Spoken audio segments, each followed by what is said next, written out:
ಚಂದ್ರಕಾಳಿ ಸೀರಿ ಉಟ್ಟ ನಿಂದ್ರವಲ್ಲಿ ನೆಲ್ದ ಮ್ಯಾಲ ದಂಗಡ ಬಂಗಡ ಎದ್ದ ನೀನು ಹೊಂಟಿ ಎಲ್ಲ ನನ್ನ ಚಿತ್ತದಾಗ ಆಗಿ ವಾದಿ ದಾಖಲ್ಲ ಇಂಥ ಹುಡುಗಿ ಮ್ಯಾಲ ಬಿದ್ದಾವ ನಮ್ಮ ಕ್ಯಾಲ ಸುತ್ತಮುತ್ತ ಯಾರೂ ಇಲ್ಲ ನಾನ್ ಮಾಡ್ಬೋದಾ ಅಂತ ಕೇಳಿದಾಗ ಚಿಕ್ಕ ಹುಡುಗನ್ ಕೇಳಿ ಏನಾಗುತ್ತೆ ಅಂತ ಹೇಳಿ ರಂಗಭೂಮಿ ಅವ್ರು ಅಂತೀರಾ ನಿಮ್ಗೆ ಟೈಮ್ ಸೆನ್ಸ್ ಇಲ್ಲ.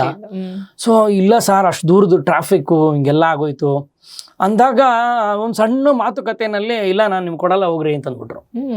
ಅದನ್ನ ನೋಡಿದಾಗ ಒಂದು ಕಪ್ಪಾಳಕ್ ಬಿಟ್ಟಿದ್ರು. ಫಸ್ಟ್ ಇನ್ಸ್ಟ್ರೂಮೆಂಟ್ ನ ಕರೆಕ್ಟ್ ಇಟ್ಕೊಂಡು ಕಲ್ತ್ಕೋ, ಆಮೇಲೆ ಬೇಕಾದ್ರೆ ಇನ್ಸ್ಟ್ರೂಮೆಂಟ್ ನ ನುಡಿಸುವಂತೆ. ರಂಗಭೂಮಿಗೆ ಬ್ರೇಕ್ ಕೊಡ್ಬೇಕಾದಂತ ಸಂದರ್ಭ ಬಂತು. ತುಂಬಾ ಅವಮಾನಗಳೇ ನನಗೆ. ನೀನು ಹಂಗ್ ಸ್ಟೇಜ್ಗೆ ಹೋಗಿದ ತಕ್ಷಣ ಏನೆಲ್ಲ ಕೈ ತುಂಬಾ ದುಡಿಮೆ ಒಡ್ ತುಂಬಾ ಉಳದನ್ನ ನೆಮ್ಮದಿನೇ ಹಳ್ಳಿ ಜೀವನ, ಕೈ ತುಂಬಾ ದುಡಿಮೆ ಒಡ್ ತುಂಬಾ ಉಳ್ದಣ್ಣ ನೆಮ್ಮದಿನೇ ಹಳ್ಳಿ ಜೀವನ. ನಿನಗೆ ಎಷ್ಟು ವರ್ಷ ಹಾಗಾದ್ರೆ?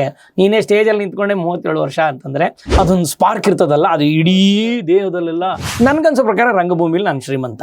ಒಬ್ಬ ಸಂಗೀತ ನಿರ್ದೇಶಕನೂ ನಾನೇ, ನಿರ್ದೇಶಕನೂ ನಾನೇ, ರೈಟರು ನಾನೇ, ಕೊನೆಗೆ ಸಿಂಗರು ನನ್ನ ಹೆಂಡತಿನೇ ಸ್ಫೂರ್ತಿ. ಯಾಕೆ ಅಂದ್ರೆ ಅವಳ ಹೆಸರು ಹೇಳಿದ ತಕ್ಷಣ ಅದೊಂದು ಬೇರೆ ಸ್ಟೇಜ್ ಹತ್ತದಾಗ್ಲೇನೆ ಸ್ಟೇಜ್ ಮೇಲೆನೆ ಹೊಡೆದಿದ್ದಾರೆ. ಸ್ಟೇಜ್ ಅಲ್ಲಿ ಆಡಿಯನ್ಸ್ ಮುಂದೆ ಹೊಡೆದಿದ್ದಾರೆ ನಮ್ಮಪ್ಪ.